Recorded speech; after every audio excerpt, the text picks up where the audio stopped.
일단 여러분 제가 지금 단일화에 대해서 좀 얘기를 해야 될 것 같아요. 저는 이제 민감해서 이거에 대해서는 괜히 걸려있는 사람들도 많고 저 새끼 저거 또 입 나불거린다 욕할 사람들도 많아가지고 안 하려고 했는데 근데 그게 뭐 제 숙명이죠. 일단 윤석열 안철수 단일화 후보들이 아니라 당들이 문제다 이런 제목으로 논평을 하겠습니다. 이게 후보들은 이게 계산법이 그렇게 복잡하지 않은데 당들이 문제예요. 당에 있는 구성원들이. 자, 이제 보세요. 윤석열 후보가 모든 걸 다 먹기 위해서 모험을 걸 이유가 있을까요?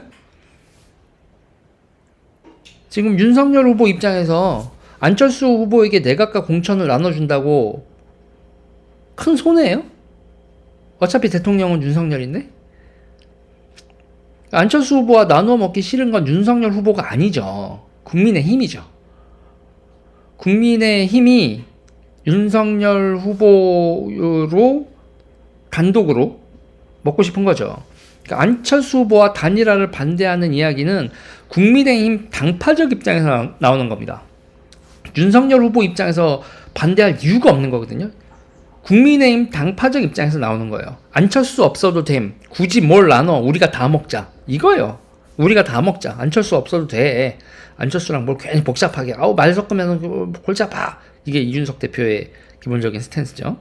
보통 이걸 자강론이라고 말을 하지만 이게 여러분 자강론이라고 하는 건 좋게 하는 말이고 냉정하게 얘기하면 국민의힘 독식론입니다. 국민의힘 독식론. 혼자 다 먹겠어. 이거거든요. 그런데 여기서 이제 생각을 해봐야 돼요. 근데 안철수 후보로의 단일화 그거는 여러분 이미 끝난 거예요.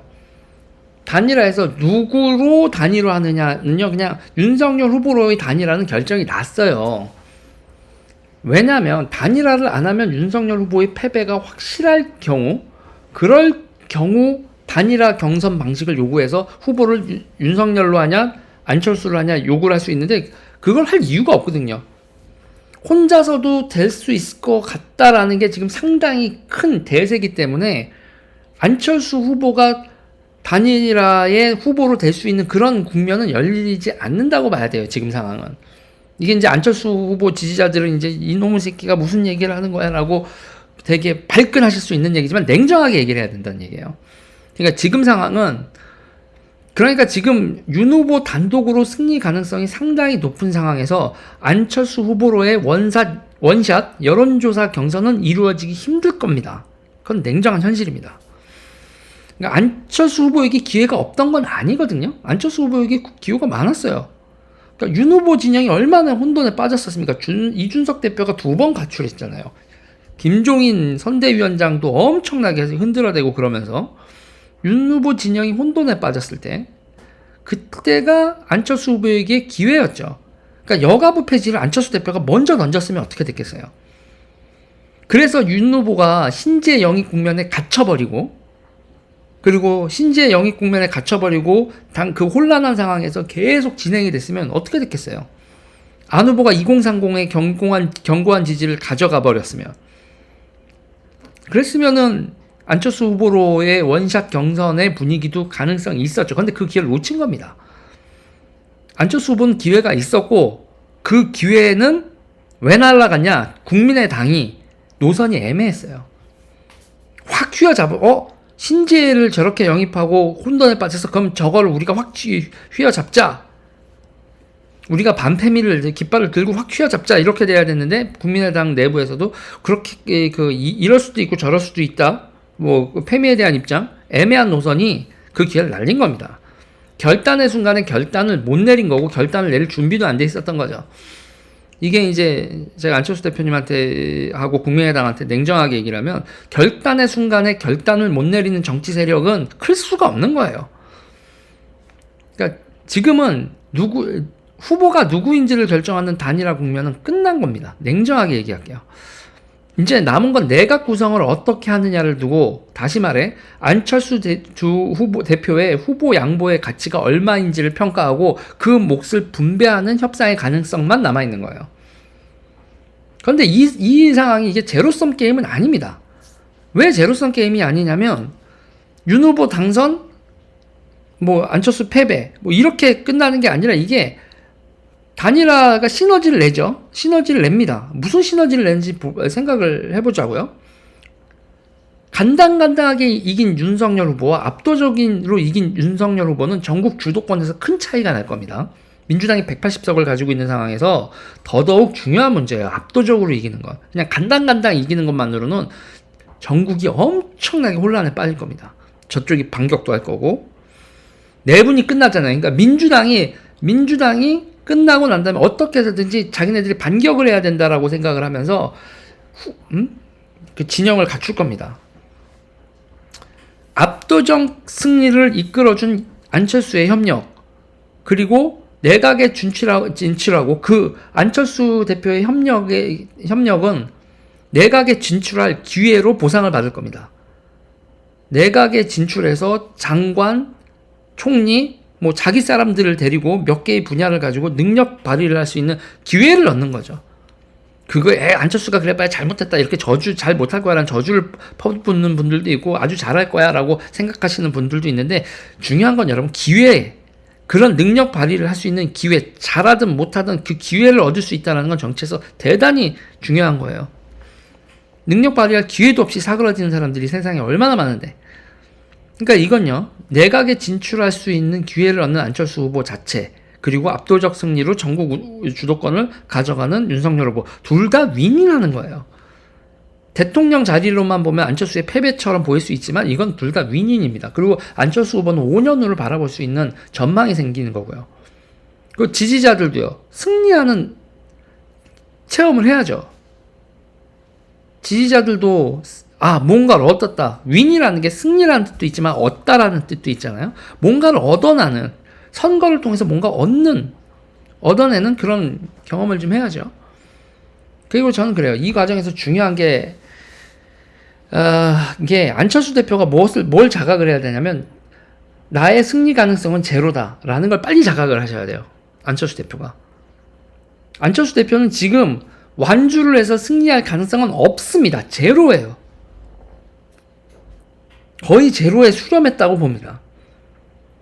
그리고 이 독자 완주는요, 윤석열이 패배해도 승리해도 안철수의 정치 행보의 끝을 의미하게 될 겁니다. 왜냐하면 안철수 대표는 인간들의 욕망을 타협하고 조율하는 거에 대해서 본인의 욕망, 그리고 사람들의 욕망을 조율하고 타협하는 능력이 없다라는 판단이 되어버리는 거거든요. 이건 정치인으로서는 끝장을 의미하는 거예요. 자, 보세요. 국민의당 구성원들이, 안철수 대표의 당, 국민의당이에요. 국민의힘 아니고, 국민의당 구성원들이 내각에 들어가 행정부의 일원이 되는 것은 그것의 정치적 가치를 높이 평가해야 돼요. 안철수 후보에게 5년 후를 기약하시죠라는 말을 누군가는 해야 돼. 국민의당 내부에서도. 그거 못하지. 그러면 찍히니까. 근데 누군가는 그 얘기를 해야 될 겁니다. 그게 우리의 살 길입니다라는 얘기를 누군가 안철수 대표에게 해야 돼요. 더 시간을 끌면 그냥 국민의당하고 안철수 대표는 몰락하는 겁니다. 그리고 국민의힘은요, 안철수 후보와 국민의당에게 그들이 원하는 거의 모든 것을 주겠다는 포지션을 취해야 돼요. 거의 100주 안철수 대표하고 국민의당한테 이렇게 주면서 모시는 그런 형식을 취해야 될 겁니다. 지금 이준석 대표가 팍팍 긁는 거는 아주 안 좋은 자세라고 생각을 해요.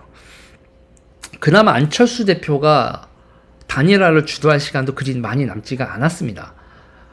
왜냐하면요, 이 정권 교체를 열망하는 시민들이 정권 교체에 대한 위기감을 느끼고, 민주당이 집결하는 게 보이면 정권 교체를 열망하는 시민들도 집결해야겠다는 판단을 내리게 된다고요. 끝까지 안철수 지지로 남을 시민들은 그리 많지 않을 겁니다. 지금 상황이.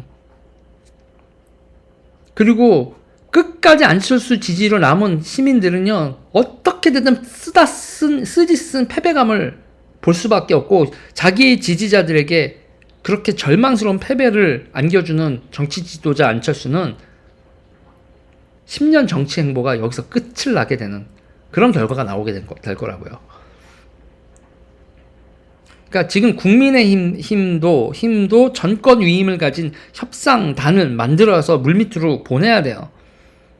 이건 경선, 이거는 그리고 국민의당도 그건 아니라는 생각을 이미 경선에서 안철수 후보로 그 후보가 그 단일화가 된다는 생각 자체는 이제 버려야 됩니다. 협상의 방향을 그렇게 잡아야 돼요. 내각을 얼마를 줄 건데 우리가 이렇게 합류를 하면 그 협상으로 가야지 무슨 안철수 안일화 이런 얘기를 하는 것 자체가 지금 협상과 타협의 기본 방향 자체가 잘못된 거예요. 그러니까 97년 김종필, 김대중 단일화 같은 상황인 거예요. 지금이 냉정하게 얘기를 해서. 그리고 저는 이 단일화가 둘 다 이기는 게임이 되었으면 좋겠습니다. 독식을 꿈꾸는 국민의힘이 보이고 있고 고집을 부리는 국민의당이 보이고 있는데 두 당 정말 무능한 겁니다. 지금 국민의힘이 독식을 협상의 장을 열지 못하는 두 당은 정말 무능한 당이에요. 독식을 꿈꾸고 고집을 꿈꾸고 옥새를 부리고 옥새를 생각하고 고집을 부리고 이런 거요. 이 국민의힘, 국민의당 이 두 당이 되게 이 무능력한 모습으로 이런 식으로 진행을 하면 한국 정치를 카오스 상황으로 몰고 갈 수 있다.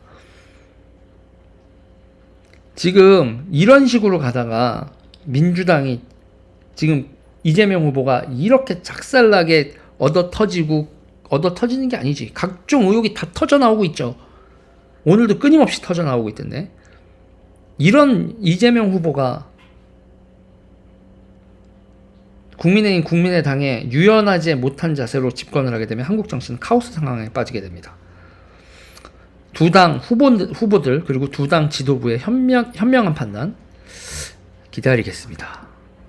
제정신을 가지고 있다고 하면 절대로 무모한 정치 행보들은 안 하기를 바라겠습니다.